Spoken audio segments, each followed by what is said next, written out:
തരം തിരുവേദം മനസമോദ വികാസം. റീബിൾഡീവർ ചർച്ച് എന്ന പഠന പരമ്പരയിലേക്ക് വീണ്ടും ഏവർക്കും സ്വാഗതം. അപ്പോസ്തല പ്രവൃത്തികൾ 2 പൗലോസിന്റെ മാനസാന്തരത്തിന് ശേഷമാണ് പുതിയ നിയമസഭ ആരംഭിച്ചത് എന്നാണ് മിഡ് ആക്ടസ് ഡിസ്പെൻസേഷൻകാരനായ ഗേറ്റ് വക്താവ് ശ്രീ തോമസ് ജോർജ് പഠിപ്പിക്കുന്നത്. പൗലോസിന് മുൻപുള്ളതായി അപ്പോസ്തല പ്രവൃത്തികളിൽ കാണുന്ന സഭ എന്ന പരാമർശം യഹൂദ സഭയെക്കുറിച്ചുള്ളതാണ് എന്നാണ് ഇവരുടെ പഠിപ്പിക്കൽ. പൗലോസിന്റെ മാനസാന്തരത്തിന് മുൻപ് പുതിയ നിയമസഭ ആരംഭിച്ചു എന്നതിനുള്ള വിവിധ തെളിവുകളാണ് തുടർന്നുള്ള വീഡിയോയിലൂടെ ശ്രീ PM എബ്രഹാം വിശദീകരിക്കുന്നത്. പ്രാർത്ഥനാപൂർവം ശ്രദ്ധിക്കണമേ. പുതിയ നിയമസഭയുടെ ആരംഭം പെന്തക്കോസ്ത് നാളിലല്ല, അപ്പോസ്തലനായ പൗലോസിലൂടെ ആണ് എന്നുള്ള ഗേ ചർച്ചിൻ്റെ ദുരുപദേശം വചനവിരുദ്ധമാണ് എന്നതിനുള്ള 10 കാരണങ്ങൾ ആണ് നമ്മൾ ഈ ദിവസങ്ങളിൽ റീബിൽഡ് യുവർ ചർച്ച് എന്ന ഈ പഠന പരമ്പരയിലൂടെ പഠിച്ചുകൊണ്ടിരിക്കുന്നത്. പുതിയ നിയമസഭയുടെ ആരംഭം പൗലോസിലൂടെ അല്ല. കാരണം പരിശുദ്ധാത്മ സ്നാനത്താലാണ് പുതിയ നിയമസഭ ആരംഭിച്ചത്. ഈ വിഷയമാണ്, ഈ 3ാമത്തെ വിഷയമാണ് നമ്മൾ ഇന്ന് പഠിക്കുന്നത്. ഗേ ചർച്ചുകാർ പഠിപ്പിക്കും പോലെ പുതിയ നിയമസഭ ആരംഭിച്ചത് പൗലോസിലൂടെ അല്ല, പെന്തക്കോസ്ത് നാളിലാണ്. പൗലോസിൻ്റെ മാനസാന്തരത്തിന് മുൻപ് തന്നെ പുതിയ നിയമസഭ ഉണ്ടായിരുന്നു എന്നതിനുള്ള 3ാമത്തെ കാരണമാണ് ഇന്നത്തെ ഈ പഠനം. പരിശുദ്ധാത്മ സ്നാനം പുതിയ നിയമത്തിൻ്റെ മാത്രം പ്രത്യേകതയാണ്. പഴയ നിയമത്തിൽ പരിശുദ്ധാത്മ സ്നാനം ഇല്ലായിരുന്നു. കാരണം ക്രിസ്തുവിൻ്റെ ശരീരമാകുന്ന സഭയോടെ ഒരു വിശ്വാസിയെ, ഒരു വ്യക്തിയെ ചേർക്കുന്നതാണ് പരിശുദ്ധാത്മ സ്നാനം.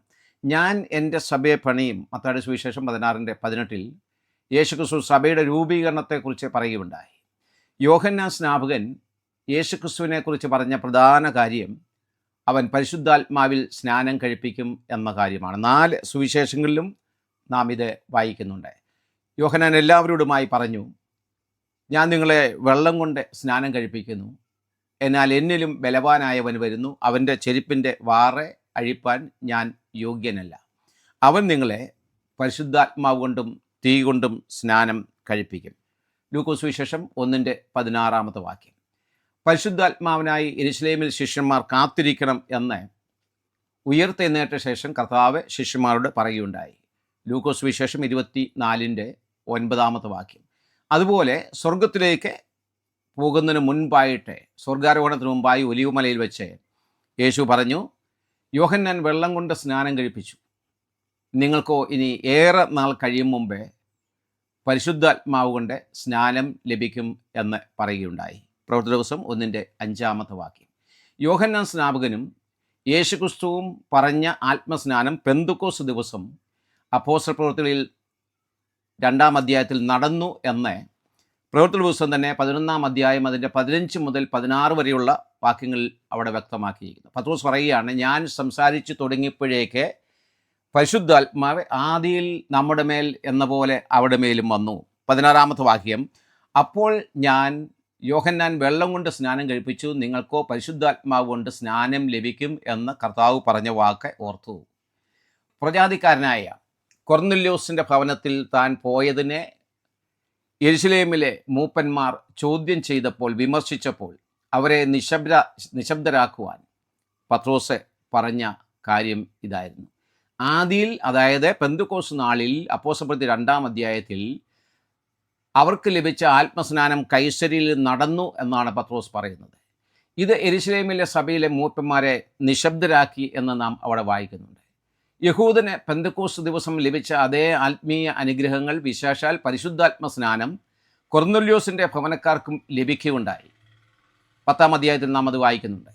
പെന്തക്കോസ്ത് നാളിൽ ഉണ്ടായ അടയാളമായിട്ടുള്ള അന്യഭാഷ കൈസരിയിലും ഉണ്ടാകുകയുണ്ടായി. ഈ അടയാളം കണ്ടതിനാലാണ് പത്രോസിനോട് കൂടെ യോപ്പയിൽ നിന്ന് വന്ന യഹൂദ ക്രിസ്ത്യാനികൾ വചനം കേട്ട കൊർന്നല്യോസിനെയും കൂട്ടരെയും സ്നാനപ്പെടുത്തുവാൻ തടസ്സം പറയാതിരുന്നത്. അവിടെ നാം വായിക്കുന്നു, ഈ വാക്കുകളാൽ പത്രോസ് പ്രസ്താവിക്കുമ്പോൾ തന്നെ വചനം കേട്ട എല്ലാവരുടെ മേലും പരിശുദ്ധാത്മാവ് വന്നു. അവർ അന്യഭാഷകളിൽ സംസാരിക്കുന്നതും ദൈവത്തെ മഹത്വീകരിക്കുന്നതും കേൾക്കയാൽ. 46 വാക്യം, പത്രോസിനോട് കൂടെ വന്ന പരിച്ഛേദനക്കാരായ വിശ്വാസികൾ പരിശുദ്ധാത്മാവ് എന്ന ദാനം ജാതികളുടെ മേലും പകർന്നത് കണ്ട് വിസ്മയിച്ചു. 47 വാക്യം, നമ്മെപ്പോലെ പരിശുദ്ധാത്മാവ് ലഭിച്ച ഇവരെ സ്നാനം കഴിപ്പിച്ചുകൂടാതെ വണ്ണം വെള്ളം വിലക്കുവാൻ ആർക്ക് കഴിയും എന്ന് പറഞ്ഞു. പ്രവർത്തന പുസ്തകം 10:44 മുതൽ 47 വരെയുള്ള വാക്യങ്ങൾ. 1 കൊരിന്ത്യർ 12 അധ്യായവും 12-13 വാക്യങ്ങളിൽ, 1 കൊരിന്ത്യർ 12-13 വാക്യങ്ങളിൽ ആത്മസ്നാനത്താൽ എന്താണ് നടന്നത് എന്ന കാര്യം പൗലോസ് അവിടെ വ്യക്തമാക്കുന്നു.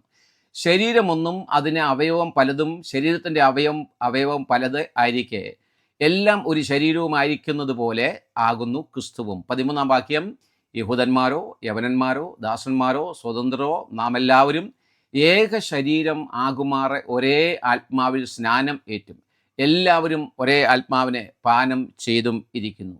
1 കൊരിന്ത്യർ 12 സഭയെ ശരീരത്തോടെ ആണ് ഉപമിച്ചിട്ടുള്ളത്.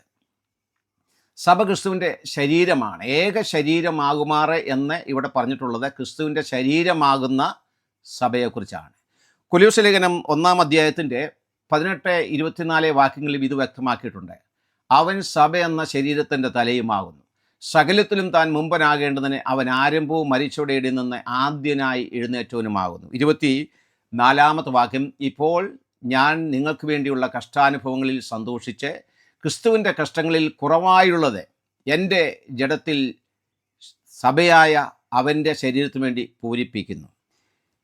പരിശുദ്ധാത്മ സ്നാനം എന്നത് ക്രിസ്തുവിൽ വിശ്വസിക്കുന്ന ഒരു വ്യക്തിയെ ക്രിസ്തുവിൻ്റെ ശരീരമാകുന്ന സഭയോട് ചേർക്കുന്ന പരിശുദ്ധാത്മാവിൻ്റെ പ്രവൃത്തിയാണ്.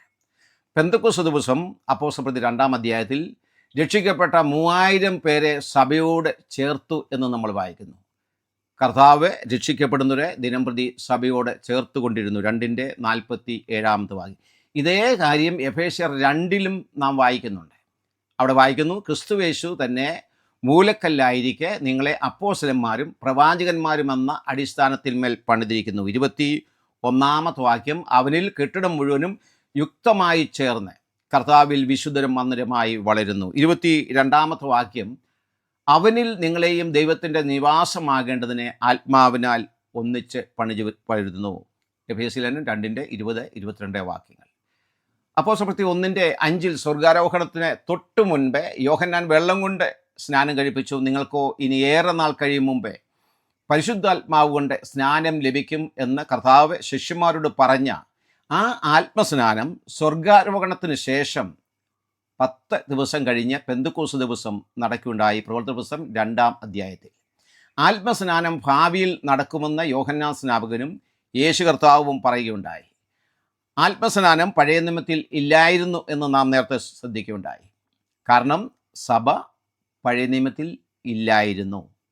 ആത്മസ്നാനം പെന്തക്കോസ്ത് ദിവസം അപ്പോസ്തലപ്രവൃത്തി 2 അധ്യായത്തിൽ നടന്നു എന്ന കാര്യമാണ് പ്രവർത്തന പുസ്തകം അതിൻ്റെ 11:16 വാക്യത്തിൽ പത്രോസ് പറഞ്ഞത്.